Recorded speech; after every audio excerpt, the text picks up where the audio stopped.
Habang lalong papalapit ang Pasko, inaasahan po ang pagdami ng mga pasahero sa mga paliparan. At pugnay niyan, makakausap po natin si Manila International Airport Authority Head Executive Assistant Attorney Manuel Jeffrey David. Magandang umaga po, Attorney David. Si Maris po ito at live po tayo sa unang balita.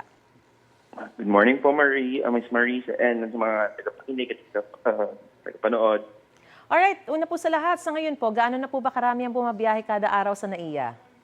We're averaging around 140,000 to 150,000 per day po. Alright. Kailan po yung inaasahan nating peak ng bilang ng mga pasahero at ilan? Gaano karami sa tansya po ninyo? Well, we are forecasting po na by December 22, which is the appropriate time po kasi bago magpasko, which would be around 156,000 passengers po. By December 22, no? Paano po ito pinaghahandaan ng NAIA at may mga itinalaga na po ba kayong mga dagdag na tauhan? Kakailanganin po ba ng dagdag na manpower? Yes, ma'am. In fact po, in coordination with NNIC, because the operations and maintenance have been turned over to the new NAIA Infrastructure Corporation. In this regard po, they instituted na meron po dapat sufficient manpower, which would be accomplished by not allowing any leaves during the most important period, which is yung peak season natin, suspension of infra works, and of course yung mga pwede na pong matapos na renovation works or rectification works for those machineries, terminal works natin, tinapos na po nila by yesterday po.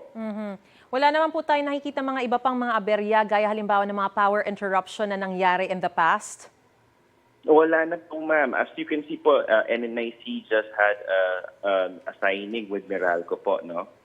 So in this regard po, they are really taking time and focusing on the essentials po of the maintaining and operating the airport. And one of that is of course sufficient and reliable power po. Mga paalala niyo po sa mga pasahero, ngayon pong marami tayong inaasahan na daragsa. Opo, very important lang po na lagi namin pinapaalala, kung maaari lang po na agahan nila sa pagpunta sa airport.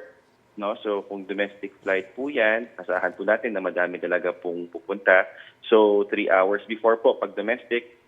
Pag international flight naman po, at least 4 hours before your flight, you should be in the airport already.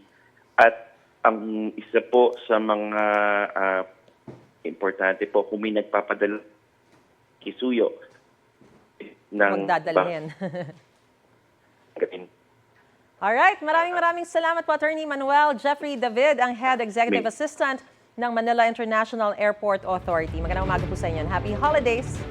Gusto mo bang mauna sa mga balita? Mag-subscribe na sa GMA Integrated News sa YouTube at tumutok sa Unang Balita.